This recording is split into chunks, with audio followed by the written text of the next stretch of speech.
Hey y'all, so I'm gonna be sharing some news with y'all that I really wish that I didn't have to share.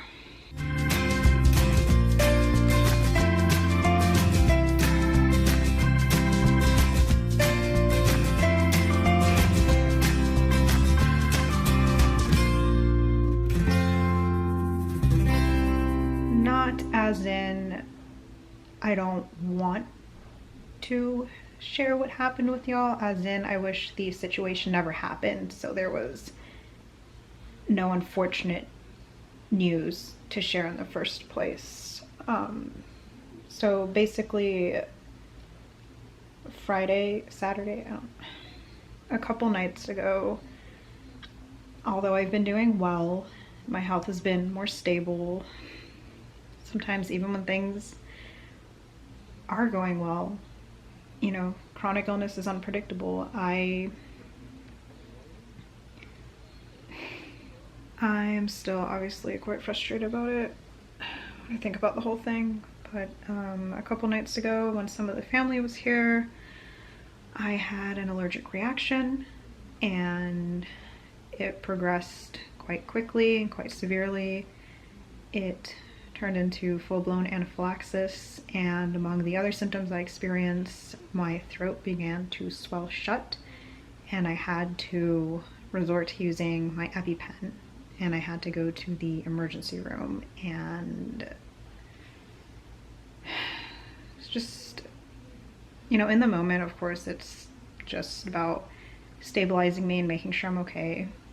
Things in the emergency room went as well as they can, and I have an anaphylaxis protocol that I keep with me at all times. My doctor made it for me. It's basically a suggestion for the emergency room doctors about what medications work best for me, and they followed it, and after a few hours I was discharged and we came back to my aunt and uncle's house.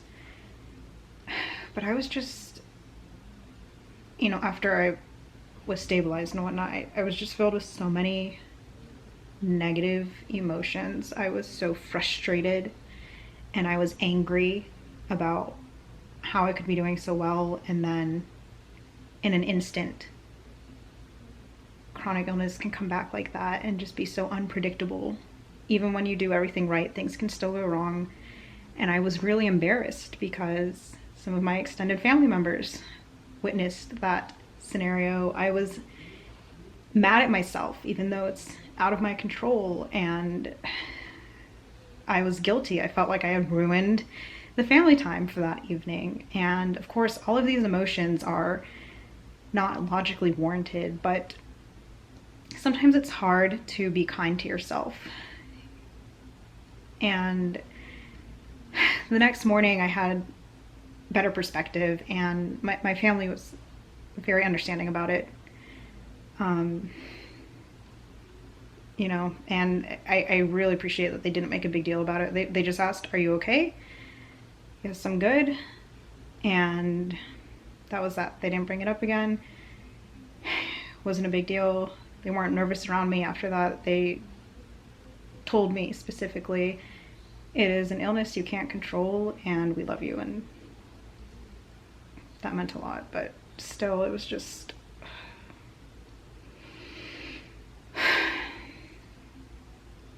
this is one of the harsh realities of chronic illness. It can come at any time. It's unpredictable and things can go wrong even when you're doing everything right.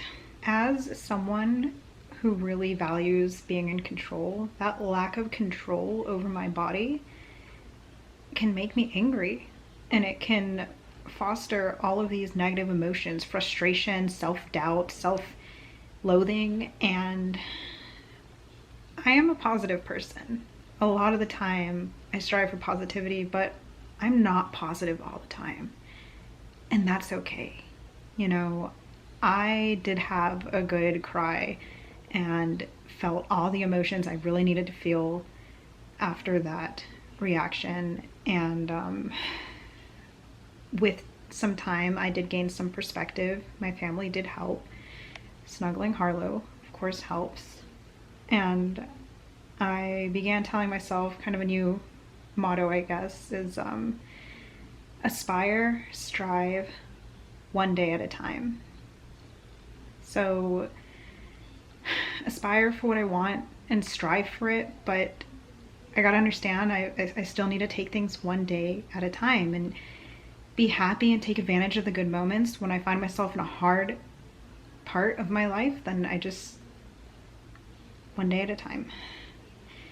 And the past few days, understandably, following that reaction, I've been very fatigued and wiped out. So I spent a lot of time around the house resting, sleeping, laying in bed on the couch, and I've slowly started to feel more like myself, moving forward in the right direction.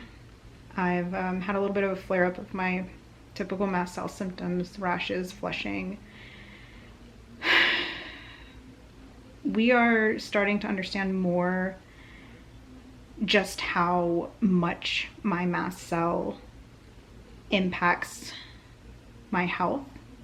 With my allergist we found this year, who I've been seeing for quite a few months now, she's very knowledgeable, and she's given us a lot of insight into the intricacies of my mast cell that we actually didn't quite fully understand before. For example, if y'all remember the last hospitalization I had with the severe abdominal distension and the impaction, well, I still deal with the distension problem.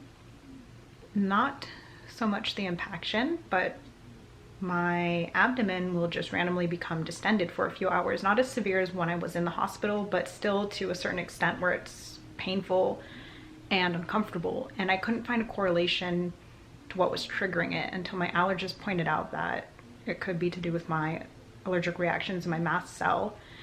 And I started keeping a diary of when I would become distended and what symptoms I was experiencing at the time and whatnot. And sure enough, exact correlation. When my mast cell symptoms appear or I have a reaction, that is when my stomach will become distended. And the more severe the reaction, the more severe the distension. And my allergist was telling me that mast cells can attack the GI system. So that's something else we've recently realized about how my mast cell also impacts me.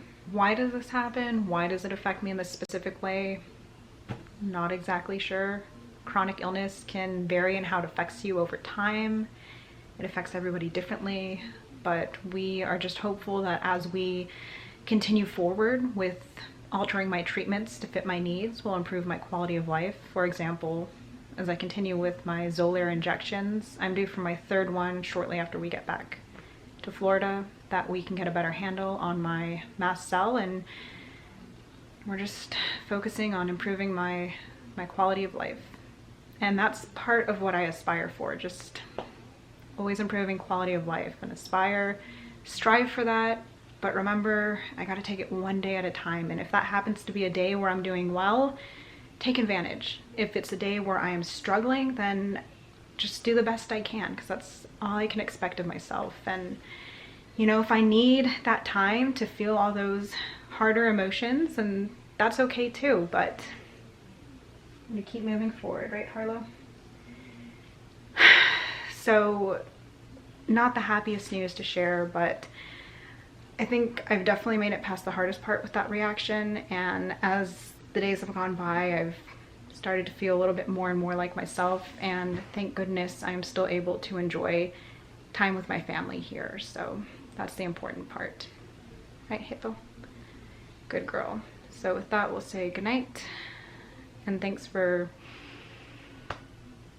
well, not every adventure is going to be a positive one, is it? So thanks for joining us on this adventure.